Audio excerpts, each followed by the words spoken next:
শুভ সন্ধ্যা বন্ধুরা। যে সমস্ত পরীক্ষার্থীরা ক্লার্কশিপ মেন পরীক্ষা দিতে যাচ্ছেন তাদের প্রস্তুতির জন্য আমি একটা বিষয় সতর্ক করে দিতে চাই প্রত্যেককে। সেটা হচ্ছে প্রায় 200 জন পরীক্ষার্থী আমার থেকে এখনো পর্যন্ত ডেসক্রিপটিভ বাংলা ইংরেজি স্টাডি মেটেরিয়াল নিয়েছেন। বহু পরীক্ষার্থী ইমেলে অপেক্ষা করে আছেন, তাদেরকে আমি রিপ্লাই দিচ্ছি ধীরে ধীরে, কারণ 750 ইমেল এসছে, সুতরাং রিপ্লাই দিতে একটু সময় লাগছে, তার জন্য আমি দুঃখিত এবং ক্ষমাপ্রার্থী। যারা স্টাডি মেটেরিয়াল নিতে চান তারা প্রত্যেকে আমার চ্যানেলে রবিবার দিন অর্থাৎ 19 অক্টোবর যে ভিডিওটা আমি আপলোড করেছিলাম সেটা দেখে আমার সাথে ইমেলের মাধ্যমে যোগাযোগ করুন। ভিডিওর ডেসক্রিপশন বক্সে আমার ইমেল আইডি দেওয়া আছে, আমি প্রত্যেককেই রিপ্লাই দেবো। দুঃখিত আমি কিছুটা দেরি হচ্ছে, কারণ পুরো বিষয়টাই তো আমি একা হাতে পরিচালনা করি, ফলস্বরূপ সময় লাগছে, কিন্তু রিপ্লাই আমি সবাইকেই দেবো, ঠিক আছে?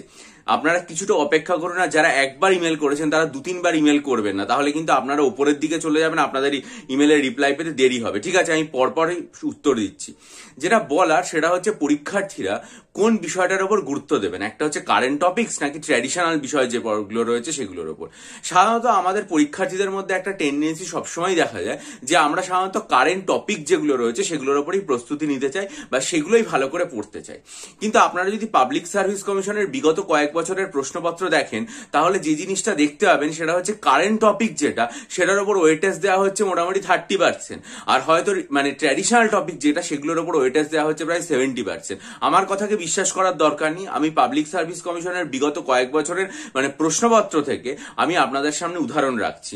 দেখুন, বাংলায় যেমন কিরম প্রশ্ন এসছে, নগরে বেআইনি নির্মাণ, বাক স্বাধীনতার অধিকার, বৈচিত্র্যের মধ্যে ঐক্য, অনলাইন শিক্ষা, যুদ্ধ, প্রাণহানি, পরিবেশ বিপন্নতা। এর মধ্যে দেখুন অনলাইন যে শিক্ষাটা সেটা হয়তো কিছুটা কারেন্ট অ্যাফেয়ার্স রিলেটেড টপিক হতে পারে, বাকি যেগুলো রয়েছে সেগুলো সবই কিন্তু ট্র্যাডিশনাল টপিক। আবার ইংরেজির ক্ষেত্রে দেখুন privatisation, poor conditions of road, blood bank, pollution, fire disaster. এর মধ্যে প্রাইভেটাইজেশন যেটা সেটা হয়তো কিছুটা কারেন্ট টপিক রিলেটেড হতে পারে, বাকি চারটেই কিন্তু মোটামুটি দেখা যাচ্ছে যে সেগুলো হচ্ছে ট্র্যাডিশনাল টপিক যেগুলো।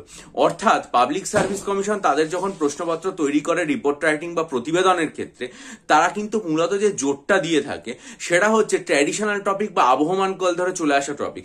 সম্প্রতি মিসলেনিয়াসেও দেখলেন ট্রাভেলিং এর উপর ইংরেজিতে রিপোর্ট দেওয়া হচ্ছে, ক্রীড়া, সাংবাদিকতা, সাহিত্য, এই সমস্ত বিষয়ের উপর দেওয়া হয়েছে বাংলা প্রতিবেদন।